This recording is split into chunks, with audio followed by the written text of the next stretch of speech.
உலகம் முழுவதும் உள்ள சன்லைஃப் தொலைக்காட்சி நேயர்களே, உங்கள் அனைவருக்கும் வணக்கம். இது நாட்டு மருத்துவம், நலம் தரும் மருத்துவம், எல்லோருக்கும் ஏற்ற பக்க விளைவுகள் இல்லாத, பாதுகாப்பான பண செலவுகள் இல்லாத மருத்துவம். எளிய மருத்துவ குறிப்புகளை இந்த நிகழ்ச்சியிலே நாம் பார்த்து பழகி வருகின்றோம். இன்று சில மருத்துவ குறிப்புகளை நாம் தெரிந்து கொள்வோம். லியூகோடெர்மா என்று ஆங்கிலத்திலே சொல்லப்பெறுகின்ற ஒரு நோய். இது ஆரோக்கிய குறைபாடு இல்லை என்றாலும் அழகு குறைபாடாக கருதப்பெறுகிறது. தோலிலே வெண்மை நிறங்கள், வெண்மையான திட்டுக்கள் ஏற்படுவது. இது மெலனின் டெஃபிஷியன்சி என்பதை நாம் உணர்தல் வேண்டும். மெலனின் என்று சொல்லுகின்ற பொழுது கரு வண்ண உற்பத்தி தோலுக்கு போதிய அளவிலே கிடைக்காததினாலே தோல் வெண்மையாக மாறுகிறது. இதை வெண்குட்டம் என்று முன்பெல்லாம் சொல்லியிருந்தார்கள். மருத்துவ பாஷையிலே குறைபாடு என்று வருகின்ற பொழுது அதை குட்டம் என்று குறிப்பது வழக்கம். ஆனால் அது தொழுநோய் என்கின்ற வகையிலே சிலர் தவறாக குட்டம் என்று நினைப்பார்கள். அப்படி அதை நினைக்க வேண்டிய அவசியம் இல்லை. இது நிறமி குறைபாடு. இதற்கு கேரட் சாறு அன்றாடம் பருகுவதனாலே மெலனின் உற்பத்தி ஆகும் என்று பலமுறை நாம் பார்த்திருக்கின்றோம். கார்போக அரிசி நாட்டு மருந்து கடைகளிலே கிடைக்கக்கூடிய ஒன்று. சொரேலியா கொரிலிஃபோலியா என்று தாவர பெயராலே சுட்டப்பெறுவது. இந்த கார்போக அரிசியை வாங்கி சுத்திகரித்து அதை இஞ்சி சாற்றிலே ஊற வைத்து காய வைத்து மீண்டும் ஒரு முறை இஞ்சி சாற்றிலே ஊற வைத்து காய வைத்து என ஒரு 3 முதல் 5 முறை வரையிலே இதை இஞ்சி சாற்றிலே ஊற வைத்து காய வைத்து அதை சூரணமாக்கி வைத்து கொண்டு 2 கிராம் அளவுக்கு, அதாவது வெறுக்கடி அளவு கார்போக அரிசி சூரணத்தை எடுத்து தேன் கலந்து அன்றாடம் 2 வேளை பருகி வருகின்ற பொழுது இந்த மெலனின் என்று சொல்லுகின்ற கருப்பு நிறம் அங்கே உற்பத்தியாகும். தோல் பழைய வண்ணத்துக்கு வரும். இதையே மேலாகவும் நாம் பற்றாக போடலாம். இந்த கார்போக அரிசி சூரணத்தை எலுமிச்சை சாரோடு கலந்து குழைத்து அதை மேலே தடவி வருவதனாலே நாளடைவிலே அந்த வெள்ளை தோல் என்பது பழைய நிறத்தை பெறக்கூடிய ஒன்றாக விளங்கும் என்பதை இங்கே சுட்டிக்காட்ட விரும்புகின்றேன். அன்பான நேயர்களே, நியூரிட்டிஸ் என்று ஆங்கிலத்திலே சொல்லப்படுவது, நியூரிட்டிஸ் என்று சொன்னால் நரம்பு மண்டலங்களுடைய பலவீனம், மந்த நிலை என்று பொருளாகும். இது சாதாரணமாக சுவையின்மை, மனத்தை நாற்றத்தை உணர முடியாத சூழ்நிலை. இப்படி நம்முடைய உணர்வுகளை மறக்க செய்யக்கூடியதாக இது விளங்குகிறது.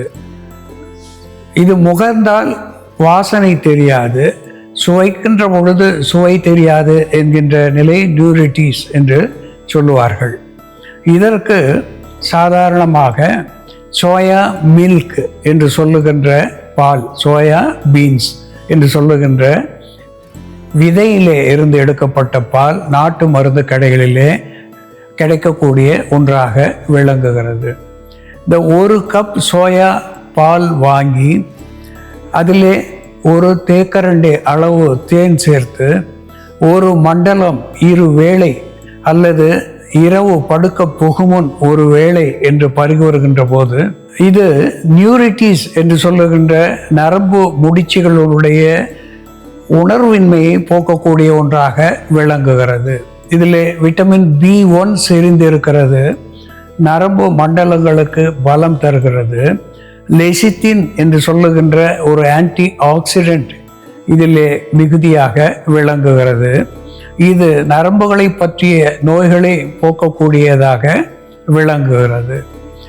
இப்படி பலமுடைய ஒன்றாக இந்த சோயா மில்க் என்று சொல்லுகின்ற பால் விளங்குவதனாலே இதை சாதாரணமாக பலவீனம் உற்றவர்கள் கூட சாப்பிடுவதனாலே அவர்களுக்கு நரம்பு மண்டலமும் பலம் பெறும். உடலுக்கு எலும்பு கூடுகளுக்கு கூட பலம் தரக்கூடியதாக விளங்கும் என்பதை இங்கே சுட்டிக்காட்ட விரும்புகின்றேன்.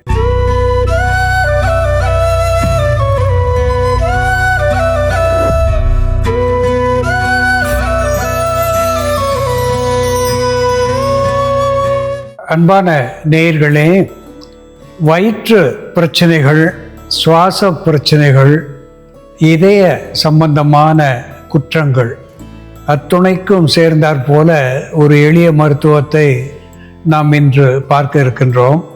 அதற்கு கடைச்சரக்காக தாளிச பத்திரி என்று சொல்லக்கூடிய ஒன்று, தாளிச பத்திரம் என்று தெலுங்கு, மலையாளம், வடமொழி இவற்றிலே ஒரே பெயரிலே சொல்லப்பெறுகின்றது.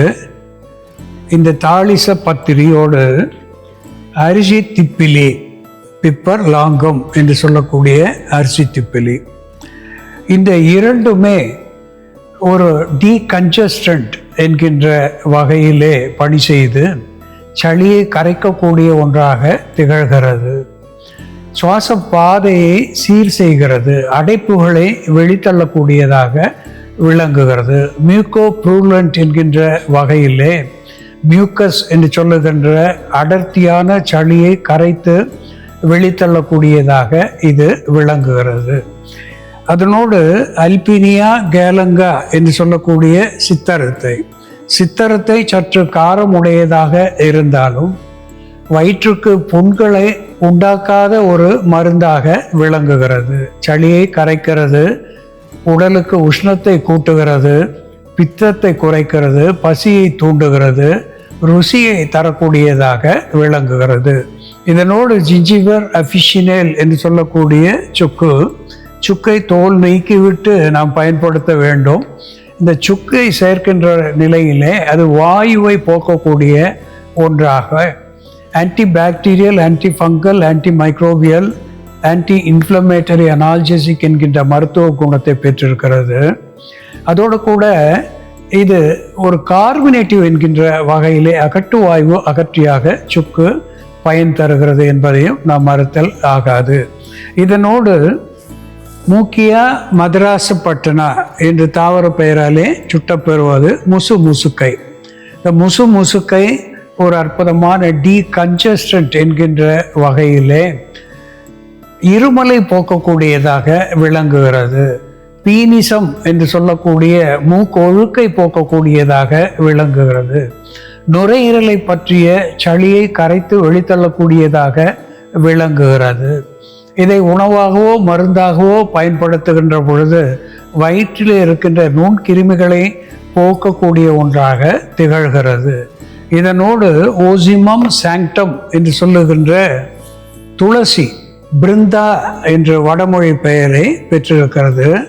இந்த துளசி அதிகமாக இருக்கின்ற இடத்தை பிருந்தாவனம் என்று சொல்லுவார்கள். இந்த பிருந்தாவனம் என்பது கிருஷ்ணனுக்கு மிக பிடித்த ஒரு இடமாக நாம் பார்த்திருக்கின்றோம். அந்த வகையிலே துளசி கிருஷ்ணனுக்கு, பெருமாளுக்கு உகந்த, பூஜிக்க தகுந்த ஒரு பத்திரமாக திகழ்கிறது. துளசி ஒரு ஸ்டிமுலண்ட் என்கின்ற மருத்துவ குணத்தை பெற்றிருக்கிறது. அதோடு கூட சளி, இருமலை போக்கக்கூடிய ஒன்றாக துளசி விளங்குகிறது. மேற்பற்றாக போடுகின்ற பொழுது ஒரு ஆன்டி ஹிஸ்டமின் என்கின்ற வகையிலே ஒவ்வாமை என்கின்ற நிலையிலே ஏற்படுகின்ற அரிப்பு, தடிப்பு இவற்றையெல்லாம் போக்கக்கூடிய ஒன்றாகவும், சில் விஷங்கள் என்று சொல்லக்கூடிய ஈ, கொசு போன்ற கடிகளினாலே ஏற்படுகின்ற துன்பத்திலேயும் இருந்து இது நமக்கு விடுதலை தரக்கூடியதாக விளங்குகிறது. இந்த முசுக்கை, அதனோடு சேர்ந்த துளசி, தாளிசப்பத்திரி, திப்பிலி, சித்தரத்தை, சுக்கு எப்படி மருந்தாகிறது என்று செயல்முறையிலே பார்ப்போம். வாருங்கள் நேயர்களே, நாம இன்னைக்கு முசுக்கை, துளசி, தாளிசப்பத்திரி போன்ற மூலிகைகளை பயன்படுத்தி இருமலை கட்டுப்படுத்தக்கூடிய மருந்து, நெஞ்சகை சளியை கரைத்து வெளித்தள்ளக்கூடிய மருந்து, நுரையீரலில் ஏற்படும் தொற்றை கட்டுப்படுத்தக்கூடிய ஒரு மருந்து எப்படி தயார் பண்றதுன்னு பார்க்கலாம். இதற்கு தேவையான பொருட்கள்: துளசி, முசுக்கை இலை, அரிசி திப்பிலி, சுக்கு, தாளிசப்பத்திரி, சித்தரத்தை. ஒரு பாத்திரத்தில் கொஞ்சம் நீர் விட்டு நார்மலாக நம்ம வீட்டில் பூஜைக்காக பயன்படுத்துகிற நல் துளசி, இந்த இலைகள் ஒரு 10 இலைகள் சேர்த்துக்கலாம்.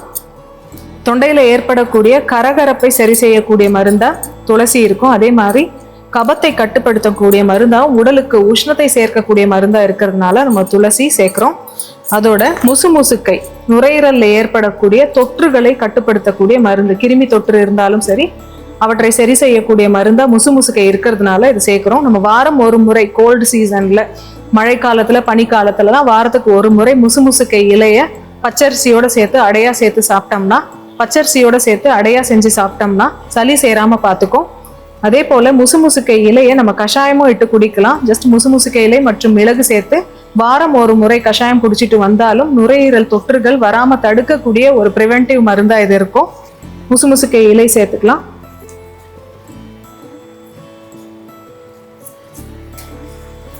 இதோட நம்ம தாலிசப்பத்திரி நமக்கு நாட்டு மருந்து கடையில கிடைக்கும்.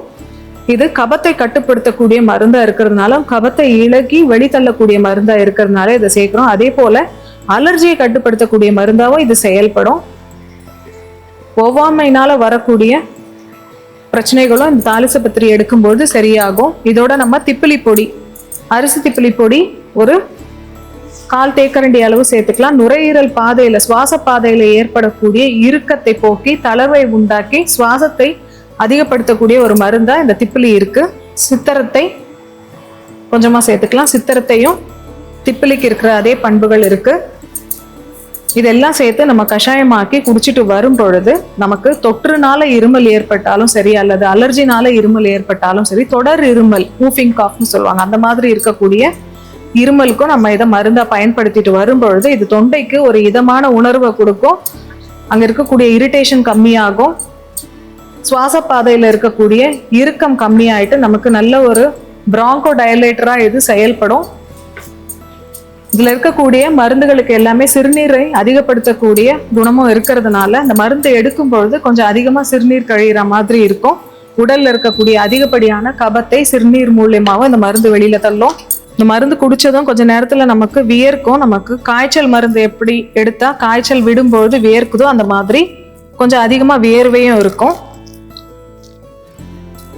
துளசி, முசுமுசுக்கை, சுக்கு, திப்பிலி, தாலிசப்பத்திரி சேர்ந்த இந்த மருந்து தொடர்ந்து 30 ml அளவுக்கு காலை மாலைன்னு ஒரு வாரத்துக்கு நம்ம எடுத்துட்டு வரும் பொழுது நுரையீரல்ல ஏற்படக்கூடிய தொற்றுகளை கட்டுப்படுத்தக்கூடிய மருந்தாவும், சுவாச பாதையில ஏற்படக்கூடிய இறுக்கத்தை போக்கி சுவாசத்தை மேம்படுத்தக்கூடிய மருந்தாவும் இது செயல்படும்.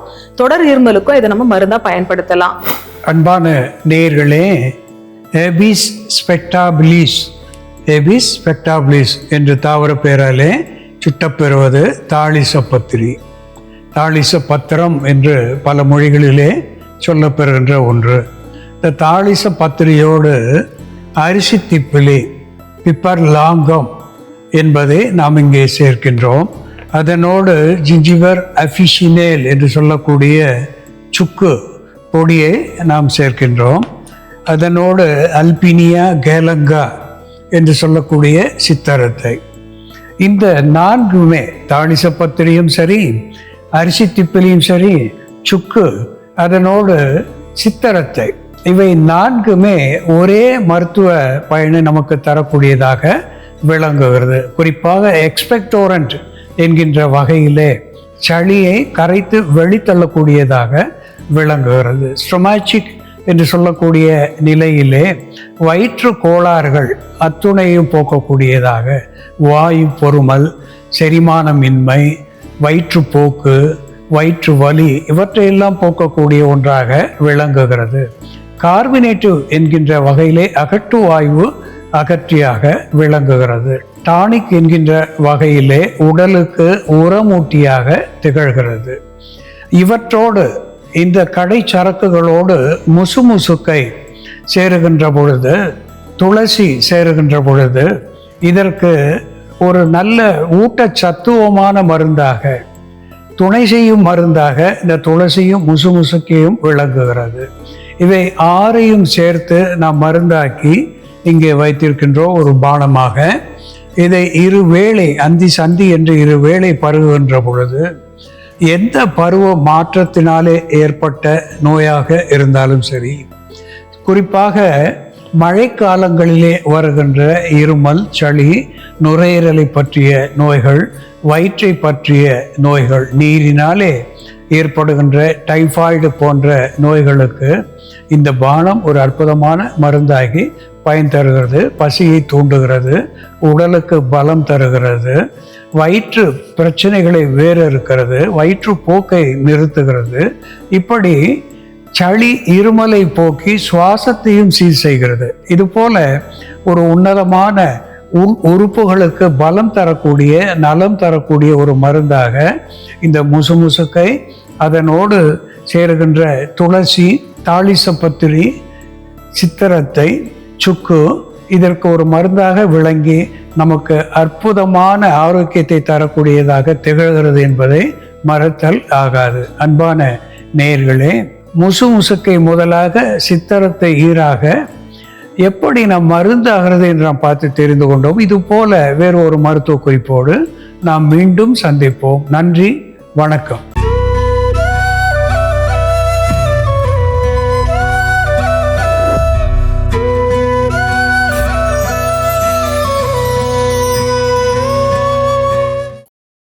இன்னும் பல வீடியோக்களை காண சன்லைஃப் சேனலை சப்ஸ்கிரைப் பண்ணுங்க.